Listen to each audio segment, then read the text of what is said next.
Coming up, county workers in Magoffin County are going to be switching it up today and working solely inside as these cold temperatures and brutal wind chills affect the region.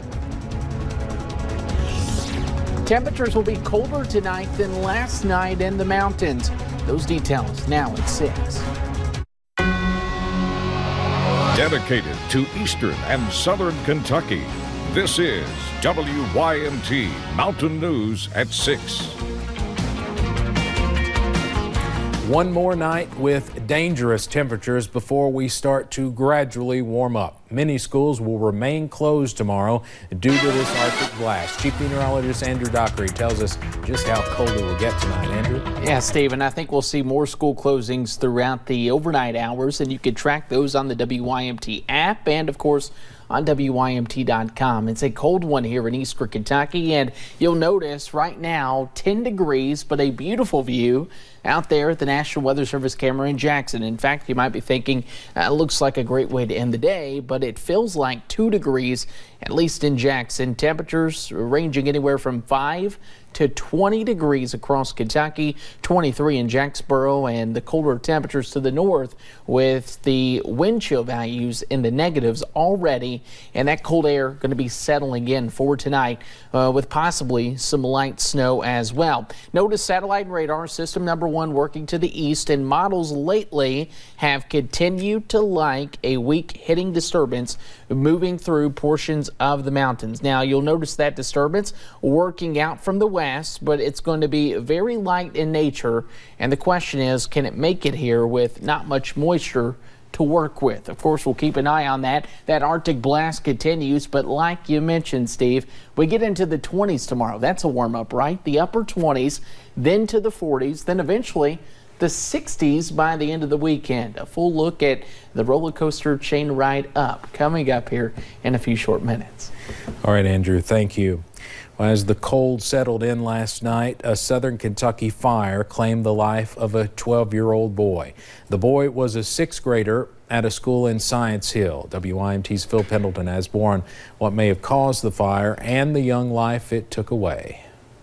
A family of 4 watched as their home caught on fire early Wednesday morning, but a 12-year-old concerned for his little dog that slept in the bedroom ran back in.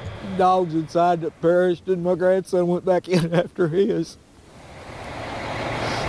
Didn't make it back out. A heartbroken grandfather overcome with emotion as the community asks why. I'm sure that's what most kids are asking right now, their parents at home. The 12-year-old was a 6th grader at Science Hill Independent School. Hard worker, responsible, just the kind of kid that other kids want to be around, and the teachers, our staff just love him.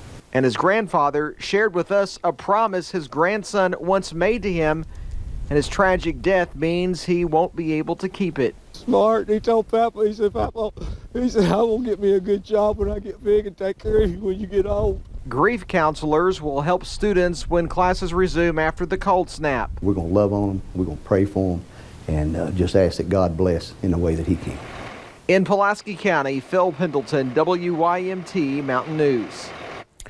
The Science Hill Fire Chief says they have turned over the investigation to the state fire marshal. The coroner has not yet released the boy's name. Meanwhile, an 85-year-old man died in a Pike County fire. Andy Johnson was found by firefighters. That fire started sometime yesterday afternoon around Virgie. The cause of the fire is not known.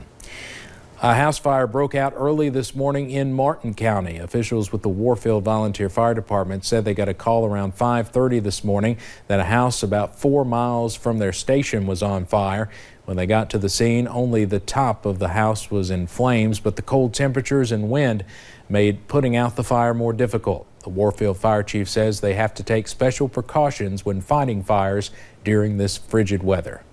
When we got there, the upstairs is mostly in one of the 2 bedrooms, and it started into the attic, and we about had it knocked down, and then the wind picked up, and it was like you poured gasoline on it. It just went on through the roof and on through the attic. One person was home when the house caught fire, but thankfully no one was injured. The cause of that fire is still under investigation. Citing freezing temperatures and a brutally cold wind chill, Magoffin County's judge executive made the call to have crews that would normally work outside be inside today. The Magoffin County Recycling Plant and Road Department are two of the departments that usually brave the elements the most, and as WYMT's Connor James found out, they are pretty happy to be inside today.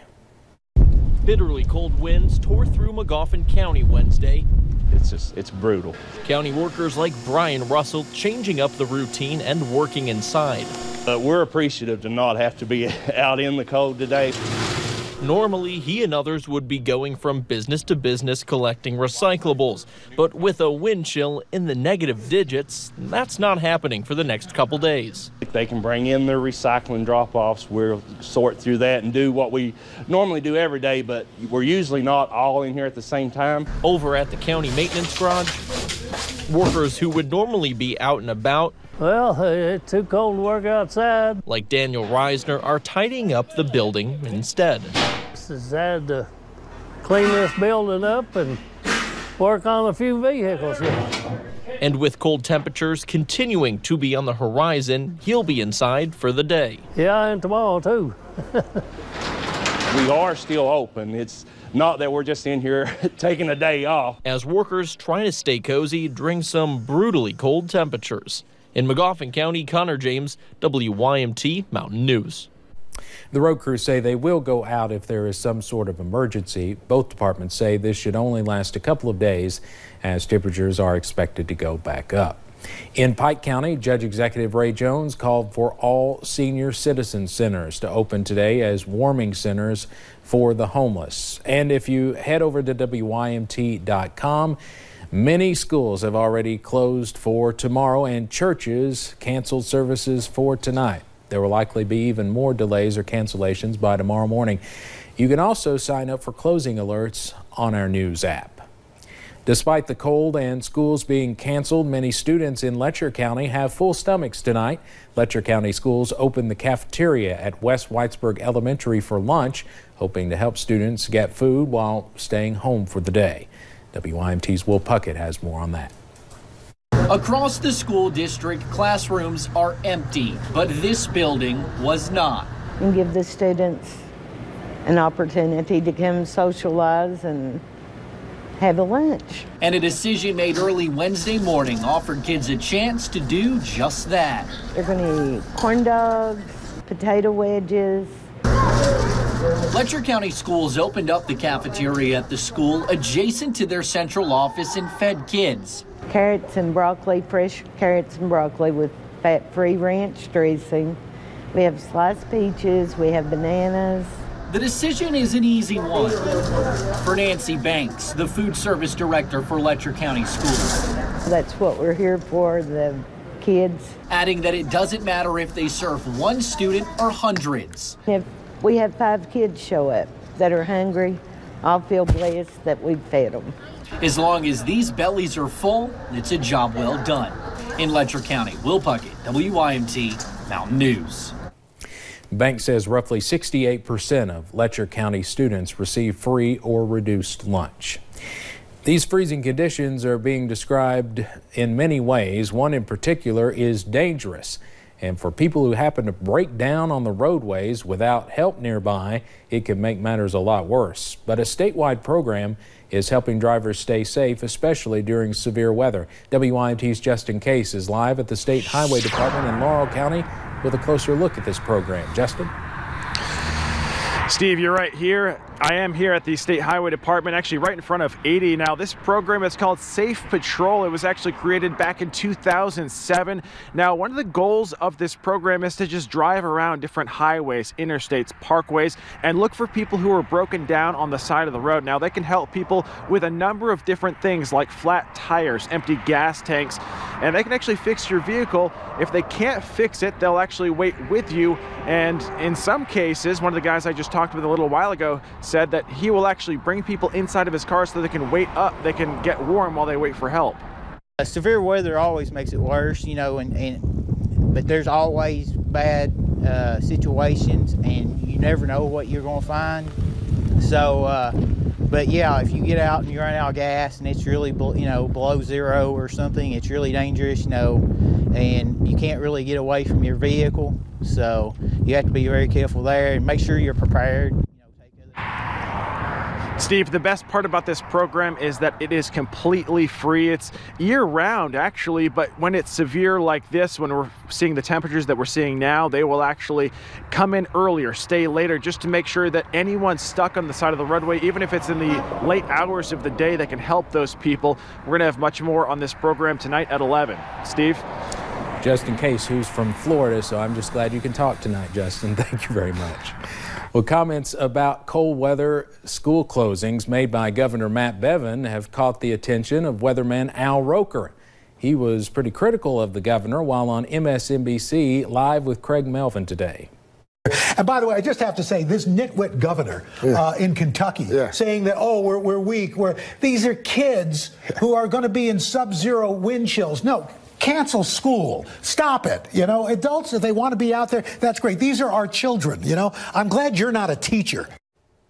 On WHAS radio with Terry Miners yesterday, the governor said closing school for cold weather meant, quote, we are getting soft.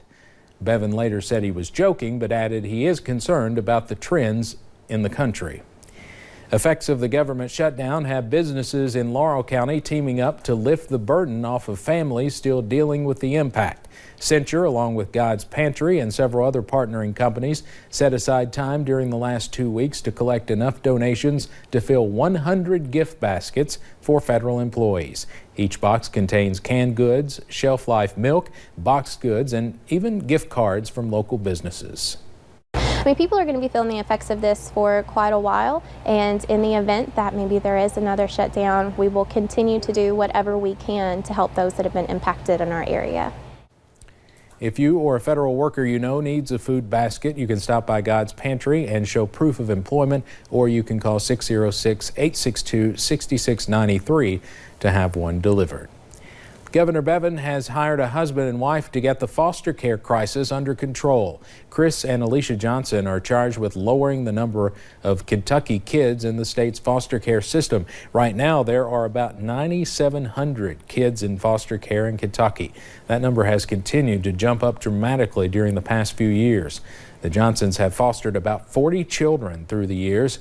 They moved from Florida to help Kentucky's foster kids and families. And if we don't do everything in our power to solve this problem now, foster care is one of those issues that if we don't do what is best for our kids, it's going to affect every part of our society. Tonight at 11, WKYT's Miranda Combs sits down with the Johnsons to hear their plan to solve Kentucky's foster care crisis. They've been entertaining us for more than 50 years. Up next, what the future holds for Jenny Wiley Theater. And light snow is possible, but the brutal cold temperatures, well, they're expected. The details are coming up next.